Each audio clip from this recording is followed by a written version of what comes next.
Hey everyone, this is Ross. In today's video, we're reviewing a very special fig for you guys today. This is an in-ground tree that I have, and you can see these are my two in-ground trees here that actually have only been in the ground for 2 years, and they're already hitting almost the top of this roof here, which is pretty much around 8 feet tall. And I'm pretty impressed because this tree here, my Pastiliere, which we're going to review, and then also my Nero 600M, both of them were nothing this spring. There was no wood to speak of. They had been killed all the way down to the base, as most in-ground trees are when they are first planted here in the ground. I also have a Noir de Barbentane, which is growing quite well over there. And I also have a Italian 258, which is, between the four of them, have been growing really well, but you can see the Pastiliere is the most vigorous. It's the tallest one, which is kind of strange because if you read anything about Pastiliere, you know that it's a French fig. They apparently imported it years ago from Japan, but that doesn't make any sense because Japan, there's no native figs in Japan. So why would France import a fig from Japan? Number one. Number two, this is, on all accounts, a very dwarf variety. This is a variety that doesn't get very tall. It's not very vigorous. And because it's not very vigorous, a lot of the wood is really well hardened up before the frosts come in, before the really winter colds come in. And it's supposed to be a very hardy tree. In fact, one of the hardiest varieties that exists. However, my tree, for whatever reason, is quite vigorous. And I find, and this is what I'm going to talk about in this video, is that there's many different strains of Pastiliere. However, what is nice about Pastiliere is that even though it is quite vigorous, all the wood is hardened up. Maybe not 100% hardened up, but it looks quite good. I would wonder what would happen to this tree. We're not going to do that. We're not going to just let it do its own thing this winter, I don't think. But I would wonder what this tree does this winter time, if it survives the cold, how much damage it takes, because this is one that should definitely survive the cold. You can see this is the wild, crazy leaf pattern that it has. I kind of relate it in a way to like a hardy Chicago, but a bit more crazy, a bit more extravagant. It's got, you know, that hardy Chicago main lobe almost. If you look at that middle lobe here down the center, that's pretty similar. But the remaining 5 lobes, even 3 lobes it can have, are just a bit strange. They have so many edges to them. And I guess that can kind of make you wonder, all right, well, maybe this variety, because it has so many points on it, isn't there some kind of thought process out there that with certain varieties or certain trees, not just figs, but when you have multiple points of contact for sunlight, that means the tree is more adapted to lower light conditions. I think that's pretty accurate. So you have figs, let's say, that are single lobed like this. This is a tree theoretically that would need more light requirements or is adapted to an environment that is warmer with more light.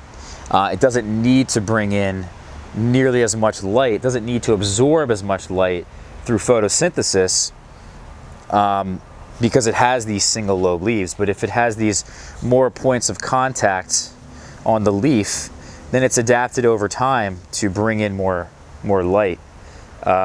And I think that's pretty accurate. I think that is a pretty accurate theory. Additionally, you got the same leaf feel to it, the same like hardiness almost, that they seem to be a bit more resilient, like things like hardy Chicago, Campaniere. They have this really nice rough sandpaper fairy texture to them, and you know, it's got to be a very old fig. It's got to be a fig that I think has withstood very poor conditions, because not only is this fig very hardy, but it's also extremely early. And I also think that really means to me that it just doesn't need a whole lot of great conditions. This is a fig that is one of the earliest figs that exists in a lot of people's collections in Italy, in France, pretty much all throughout the world. Even in Spain, in Majorca, in Ponza's collection, this is the earliest fig. This is the, if not the earliest, one of the earliest figs in numerous people's collection. So this is a fig that's been proven, less proven here in the United States, because when you think about the earliest figs here in the US, you think about like Floria and Improved Celeste, you know, and Ronde Bordeaux. This fig ripens right along Ronde Bordeaux, and it is the earliest fig in so many people's collections that you just got to think, you know, this fig is going to be early every year, and it's going to be as early as the earliest figs. So let me just get out of this jungle here. I want to show you guys more Pastiliere trees, because I don't just have one. I really respect this variety, okay? I have really great hopes for it. The only issue with it, because there's really no issue with this fig, it's a little bit, you know, it can split and rain as I've been reading about it, because it's well documented. However, I have not had any rain issues with this fig. But the big issue is that it drops figs. And some of these figs, for whatever reason, don't seem to really develop all their fig flowers properly on the inside. It takes years to mature. It's just a weird fig where people think it's like partially parthenocarpic, meaning that it doesn't require the wasp, but there's a part of it that says, all right, well, I'm just going to drop figs anyway because I'm not pollinated. And we don't really know the whole scoop on this. This is one of the big mysteries of figs. Why certain figs drop their figs, you know, why some of them take years to mature. You know, there's figs out there that may take 2 or 3 years before they actually hold on to their crop. And we don't really fully understand it. We don't. This is probably the epitome of that problem, though, in that it takes really 3 years before you're going to get any fruit off of it. And I'm now in the 4th year with that tree that we just looked at. That's a 4-year-old tree. I had it from cutting in pots for 2 years. Then in the 3rd year, I planted it in the ground, and now it's been in the ground for 2 years. And I have to say that now it's finally ripening fruit, but it's still not really mature. This fruit doesn't really resemble Pastiliere in its perfect form as it should. You know, it's actually one of the truest blue figs that exists, and this is not really blue. It doesn't have that cracking, it doesn't have that right shape. The neck is super long. It's just very strange how this is forming. And then even on the inside, let me open this up.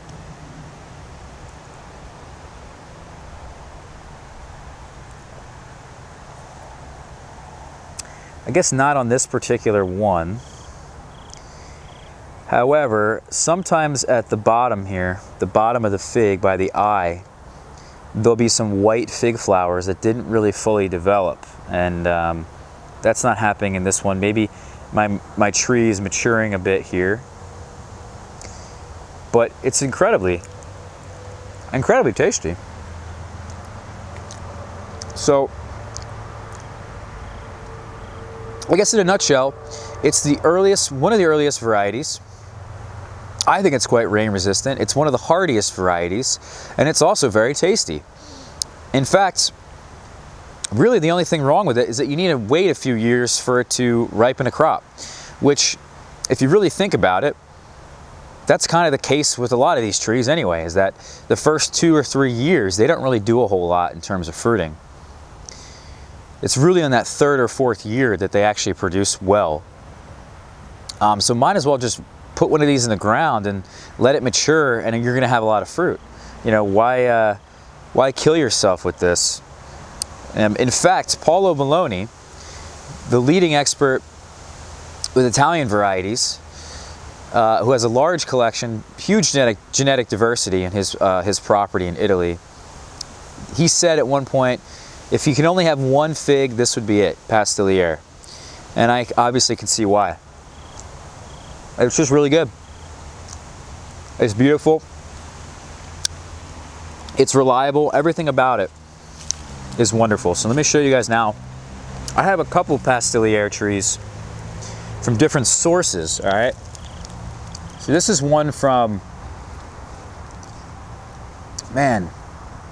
this is one from a French source, different than the Pastiliere that I have over in the corner. The one in the corner comes from Rain Tree Nursery. It's extremely vigorous. This Pastiliere, they say, that's been imported to the US, they say that this one is a lot less vigorous. This one, they say, is dwarfed. And so far, I can agree with that. This is, they say, the true Pastiliere. And that the one from Rain Tree is a different strain of Pastiliere that has maybe adapted or somehow changed. Maybe it shook off the fig mosaic virus in some way. But this one originates, the original source of this is in the Porquerolles nursery, or conservatory, I'm sorry, in France. So this is basically the USDA of France. This is where this one comes from, where they house many French varieties. And this one is supposed to be very dwarf, like it's described in all of different literature that's written about Pastiliere, that it's supposed to be dwarfed, that it is dwarfed. This one here is from an Italian source, and it actually has been rooted from cutting. We just stuck the cuttings in the ground, and it wasn't like this guy here. This guy is a 1-gallon pot that we planted this spring, and you can see how little it's grown. This one is just cuttings stuck in the soil, and you can also see how little it's grown. I don't know what the case is with this one, how it's gonna react, how much vigor it's gonna have, what the differences are gonna be, but I have another one, let me show you. Now this one I rooted from cutting myself. One of the other, the one from France that comes from that conservatory, that one I had purchased from a friend. This one I rooted myself from cuttings indoors throughout the winter. And this one's called Constans. And it comes from a French grower who finds local unknowns basically all throughout France and wherever he travels. And this guy is extremely vigorous, much more larger tree. He even describes it as similar to Pastiliere, but a much larger tree, much more vigorous. So I would say this is probably the closest one to the Pastiliere that I have in the corner from Rain Tree. And this grower, believe it or not, this is from Thierry. He has a number of different Pastiliere types. One called Montfavet, another one called Normandy, and this is Constans. So he's got 3, plus he grows his own Pastiliere from the conservatory. And I'm trying to find out, because this fig is such a highly valued fig, the whole goal with this is not to see which one of these has different amounts of vigor, different amounts of this, different, you know, whatever it is. I want to find one that doesn't drop fruit. I want to find one that holds on to its fruit from basically day one. And that's the one that I want to keep and propagate from probably the most. Because I don't want to be waiting, and I don't think a lot of you guys want to be waiting, although I don't really think it's a huge deal. But there it is. They all pretty much have the same leaf pattern. This will change as the tree grows and has more vigor, right? The leaf patterns will slightly change, but they all are definitely a Pastiliere or some sort of strain of Pastiliere.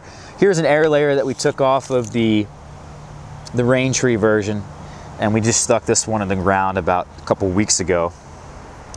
So I've got a number of these throughout the yard, and I really value this variety for the reasons mentioned. And if we can find one that doesn't drop, that's going to produce well, and I would probably prefer it to be a little bit less vigorous than the Rain Tree version. That's just too vigorous. In fact, it's so vigorous that I have to intervene in the spring, and I have to slow down the vigor to get it to fruit.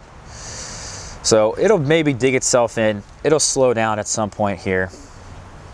But even with the techniques that we're going to use, it'll slow down. But for the most part, hasn't been the most productive tree as of yet. But then again, it's only been 2 years in the ground. So year 3 and year 4 is really where it's at, guys.